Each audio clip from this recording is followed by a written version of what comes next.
na parang mindset ba? Mindset na pag meron kang kinita na pera, wag ubus-ubos. Magtabi ka. Kasi maganda yung meron kang nakatabi na pera para kung may emergency or eventually may kailangan kang bilhin, meron kang pinag-iipunan.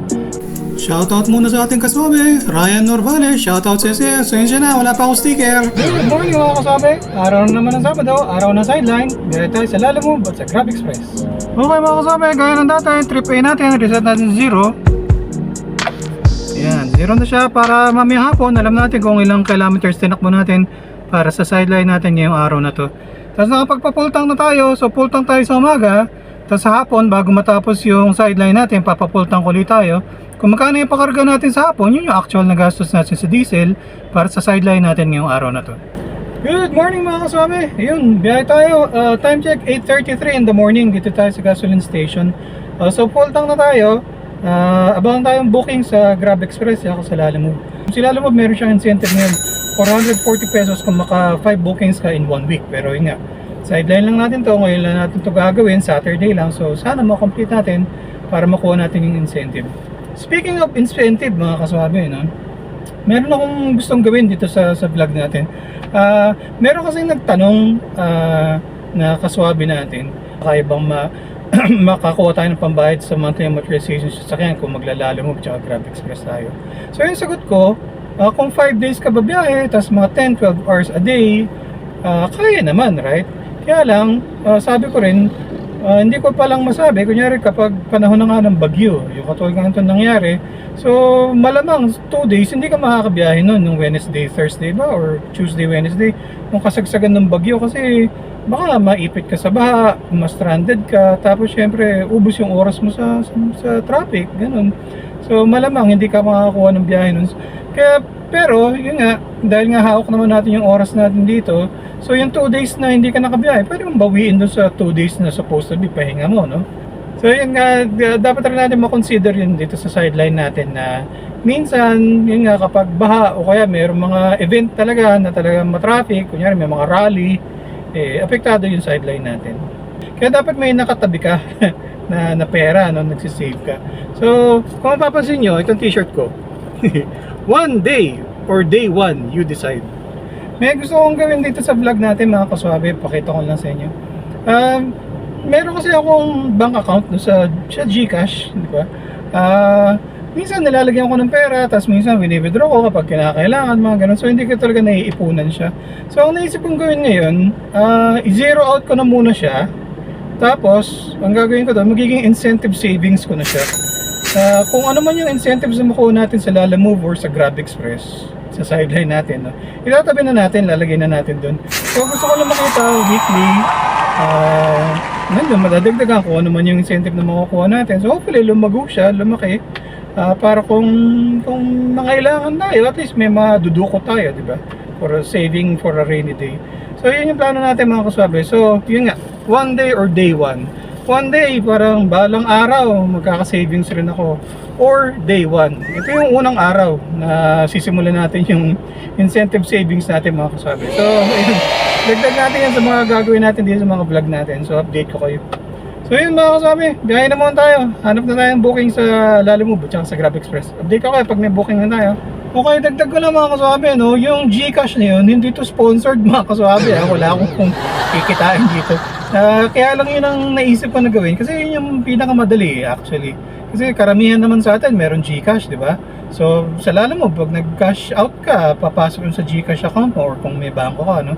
So parang madali lang para sa akin na pag may pumasok na pera sa GCash, ang madali na i-save ko na, ipasok ko na dun sa GSave na account ko. Kaya yun ang gagamitin natin. So parang ano lang yan para hindi ka, para madali mong gawin yung mga kailangan mong gawin, make it easy. Kung paano yung madaling paraan para ma-accomplish yung gusto mo, yun ang gawin natin. Yan. So itong gagawin natin mga kaswabe, itong incentive savings, ano to parang kailangan, gusto ko lang masanay yung sarili ko na parang mindset ba? Mindset na pag meron kang kinita na pera, wag ubus-ubos. Magtabi ka. Kasi maganda yung meron kang nakatabi na pera para kung may emergency or eventually may kailangan kang bilhin, meron kang pinag-iipunan. So yun yung isang goal natin, kaya sisimulan natin tong incentive savings natin mga kasama. Okay mga kasama, time check 9:18. Lumipat tayo ng gasoline station. May nabook tayo mga kasama, double booking tayo. Yung isa 100 meters away lang, dadalhin sa Makati. Tapos yung isa naman pick up is mga 2 kilometers away, dadalhin rin sa Makati. Double booking mga kasama, pick upin muna natin. Okay mga kasama, time check 9:34. Na-pick up na natin 3 boxes. Ingatan raw sabi ni kuya, kasi raw cosmetics babasagin daw. So pick up na natin yung booking number 1 sa Lalamove. Punta na tayo sa second booking natin mga kasabi, 5.7 kilometers away, 25 minutes. Parañaque lang din, pero yun nga, yung parehong pagdi-deliver natin, parehong drop-off niya sa Makati. So all good. So okay mga kasabi, time check 9:59, na-pick up na natin mga gulay. Tapos yung meat, konti lang naman, tapos sakto meron tayong planggana, so doon natin nilagay. Tapos pinatungan natin ng insulation foam natin para hindi mabasa yung karton. Ayun mga kasabi, utid muna natin yung yung mga 3 boxes, 6 kilometers, 27 minutes. Tapos yung pagdadala ng mga gulay mga kasabi, along rin, pasong Tamo rin, so magkalapit lang. Yun pala ang booking number 1 natin mga kasabi, sinendan niya yung payment via GCash. So utid muna natin mga kasabi, double booking tayo.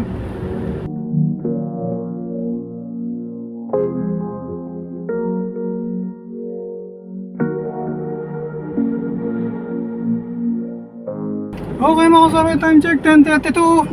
Na-drop off na natin yung booking number 1 mga kasabi. Medyo hininga lang tayo.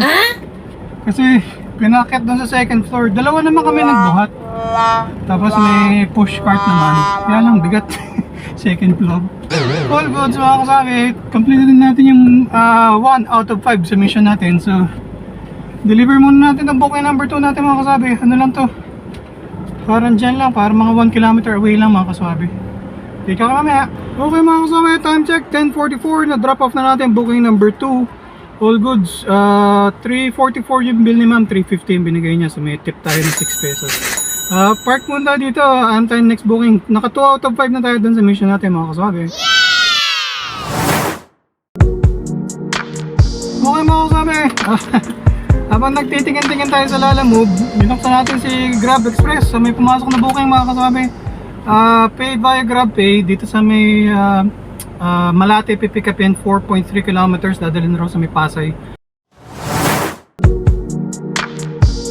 Okay mga kasama, time check 11:45. Dito tayo sa may Macapagal Boulevard sa may Buwa banda, Pasay. So na-drop na natin yung booking natin dito sa Grab Express. All good, paid via credit naman yan, so wala tayong siningil na cash. Tapos habang naghihintay tayo dun sa recipient, may na-swipe tayo dito mga kasabay sa Lalamove, booking number 3 natin. Sa Makati ang pickup, 5.2 kilometers, 15 minutes away. Ang pagdadalan medyo malayo sa may Pasong Tamo, Quezon City. So magko-Commonwealth tayo. Medyo malayo-layo pero all goods kasi medyo malaki yung rate niya. Wow. So booking number 4 natin yung for the day. Pick upin muna natin mga kasabay. Mga kasabay, habang tinitignan ko yung meron siyang faster matching. Yun yung update ko nung nakaraang vlog natin may additional 20% raw. Kaya pala malaki yung rate niya. So may priority fee na siya. Tapos meron pa siyang faster matching na 20%. So all good. So nice. Tinitingnan ko wala naman nakalagay na yung parang may time na dapat siya ma-deliver. So update ko kayo kung may mangyari dito. Okay mga kasama, time check 11:58. Babalik lang tayo, Pasay. 1 kilometer away, 5 minutes. May na double book tayo. Dito sa Pasay, dadalhin sa may Banawe, banda. So medyo lilis lang tayo ng konti, pero all goods naman, papunta rin naman sa Quezon City. So double booking tayo mga kasama, pick upin naman natin. Okay mga kasama, time check 12:10. Na pick up na natin, 3 sako nga ng bigas, 25 kilograms. So dadalhin lang pala doon sa kabilang branch nila. Siya, Chinese na restaurant. So all goods mga kasama, pick upin na natin yung naunang yung may faster matching. 18 minutes, 4.8 kilometers mga kasama, pick upin muna natin. Dito ko mamaya. Dito tayo sa Macapagal Boulevard.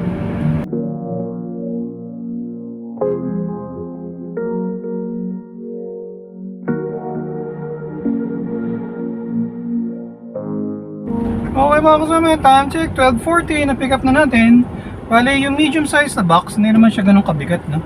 Tapos may dalawang plastic bag siya ng mga computer accessories. All goods. Ito yung may faster matching eh. So, unahin lang muna natin deliver yung nun sa Banawe, yung 3 sako ng bigas. Yun, paid via cash yun. Doon raw natin sisigilin, sabi ni ma'am. So, atid mo natin ito mga kasabi. 11 kilometers away, 40 minutes. Dito ko mamaya, double booking tayo. Sideline, ngayong Sabado.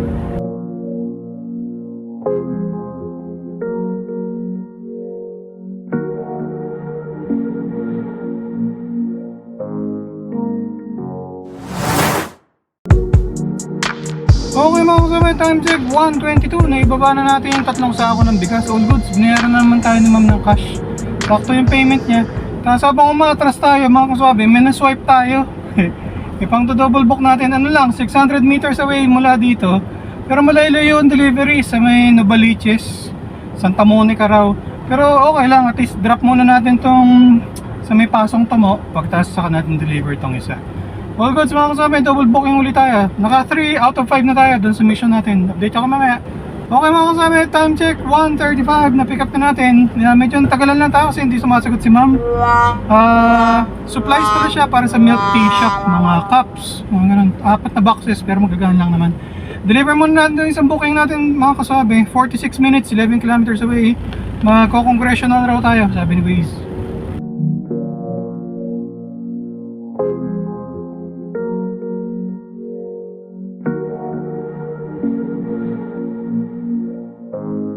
Okay mga kasama, time check 2:30 ng hapon. I-drop off na natin dito sa may Pasong Tamo, yung Quezon City, yung mga computer set.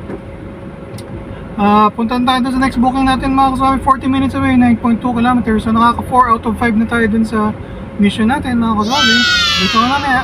Okay mga kasama, time check 3:15. Dito tayo sa may Novaliches. So medyo mahaba yung biyahe, tsaka medyo matraffic. So update ko muna kayo sa ating segment. Ang ating segment na ano? Ang pasalubong ni Kaswabe. Okay mga kaswabe, itong binilan natin, madalas ko nakikita sa Facebook eh. So naiintriga ako, parang mukhang masarap eh sa mga picture. Eh naisip ko, pag napunta ako dito sa Novaliches, dadaan ako doon, bibilang ko sila Mrs. Swabe tsaka si Junior Swabe. So ang pasalubong natin ngayong araw na to ay Pianono! Pianono sa House of Pianono. Yan, mukhang masarap mga kasari. Balitaan ko kayo kung masarap.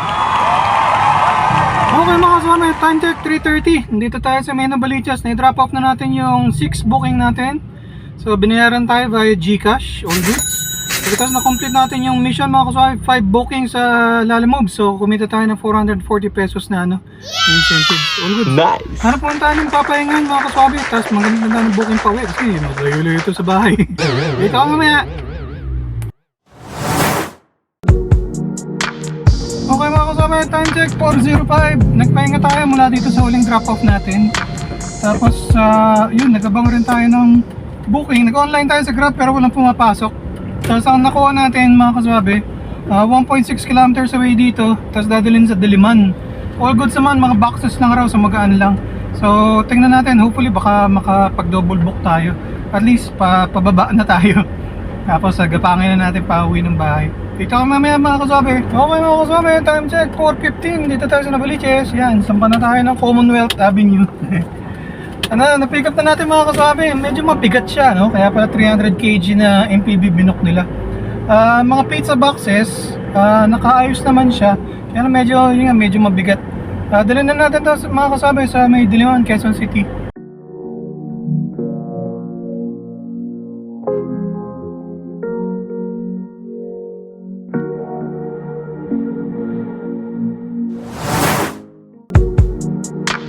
Okay mga kasama, time check 4:47. Dito tayo sa may Commonwealth. May na-swipe tayo dito mga kasama, Holy Spirit lang, 850 meters away. Tapos dadalhin sa Makati. Tawagan ko muna si ma'am kasi hindi ako sure kasi medyo malaki nga itong laman natin eh. Pero medyo malapit tayo, 4 minutes away lang oh. Dito kami mga kasama, sana magkasya double booking. Okay mga kasama, time check 4:58. Bigo! Kinansel natin mga kasama, hindi kasya. Ano pala eh, pang 200 kg yung binok nila. Pero sa dami ng mga boxes, parang 6. Tapos mayroon pa mga sabon-sabon na 6 na plastic ata.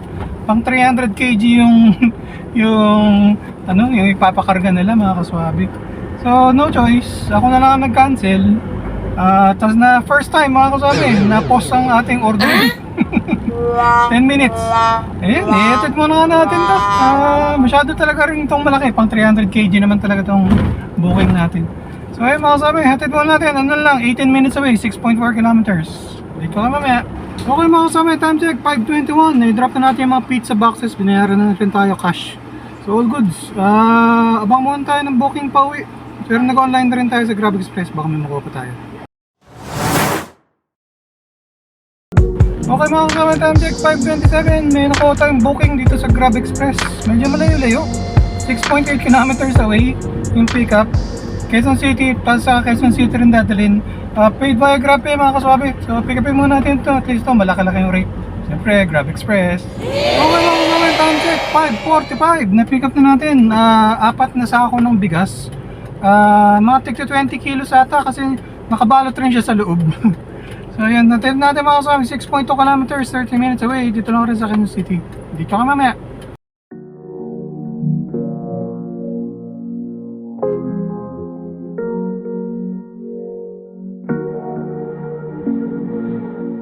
Okay mga kasama, time check 6:20. Na-drop na natin yung mga sako ng bigas. All goods paid via GrabPay naman yan. So wala tayong single na cash. Abang muna tayo ng booking pa uwi mga kaswabe. Para pagod na rin eh. Ito ka mamaya. Okay mga kasama, time check 6:30. Dito tayo. Nung pagka-drop natin ng bigas, may available naman na parking slot. So nag-park muna tayo, nagpahinga rin tayo saglit. Yung titingin-tingin tayo sa lalim ng biyalang, medyo mababa yung rates so hindi natin kinuha. Nag-online lang tayo dito sa Grab Express, no? Buti naman nakachamba mga kaswabe.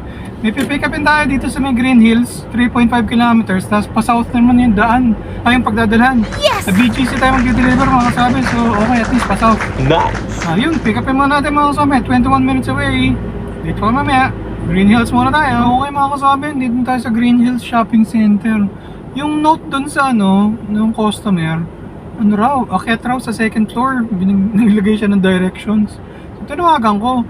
Kasi minsan mga kaswabe, di ba, dun sa Grab na customer app, or even sa Lalamove na app, kunyari magbubook ka, minsan yung mga notes mo dun sa dati mong booking, nandun pa rin. Baka lang ka ako ganun. So, nung nakausap ko na si sender, sabi ko, Sir, akit po ba talaga ako sa second floor? Kasi baka mahirapan ako maghanap ng parking. So, sabi naman niya, hindi po, ipababa po namin, tawag lang po kayo pag malapit na. Nice! All goods mga kaswabe. Kasi, una, matraffic na, tapos maghanap pa ako ng parking, hirap naman, di ba? So, buti lang bait si Kuya. Yun, pikapin mo natin mga kaswabe, traffic lang talaga dito. Kasi Saturday night, maraming nagmamall siguro, di ba? Dito ka mamaya. Okay mga kasama, time check 6:59. Inabangan na lang tayo ni Kuya. Tapos siya na naglagay dito sa likuran ng sasakyan. Kasi nga ma-traffic dito sa mall. Ayun mga kasama, dalhin natin 7.5 kilometers, 35 minutes away. So paid via cash, doon naman raw ang bayad, sabi.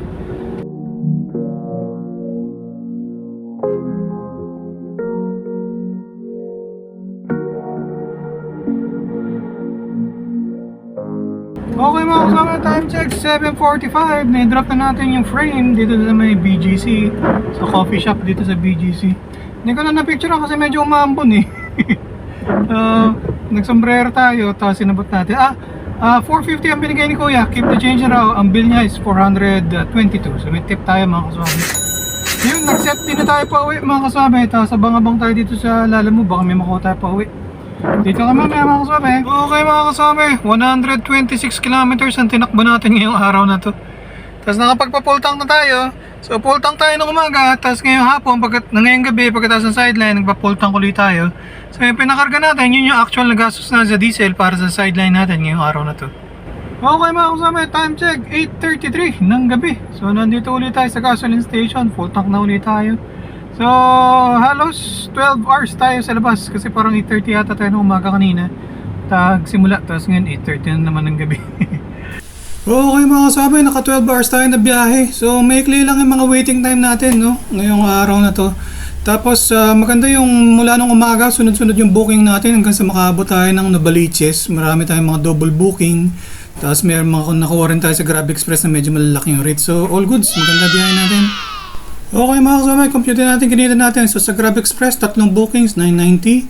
Meron tayong incentive sa Grab Express na 49 pesos.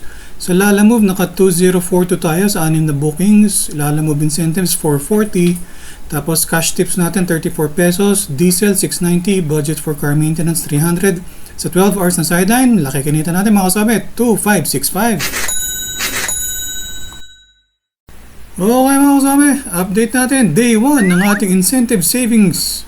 So 490 pesos mga kasama, sana matuloy-tuloy natin ito. Ayun, medyo malayo ang biniyahin natin mga kasama. Napunta tayo ng Novaliches, pero nakarami tayo ng mga double booking, tapos nakakuha tayo ng incentives sa Lalamove at saka sa Grab Express, so all goods. Tapos yun nga, lalagyan na natin yung savings account natin, yung incentive savings natin. Ito yung day 1 ng ating incentive savings. So, yun muna ang update natin mga kasabi. Maraming salamat sa panood. Hanggang sa ulitin, ingat-ingat sa pagmaneho para ang biyahe natin ay laging swabe.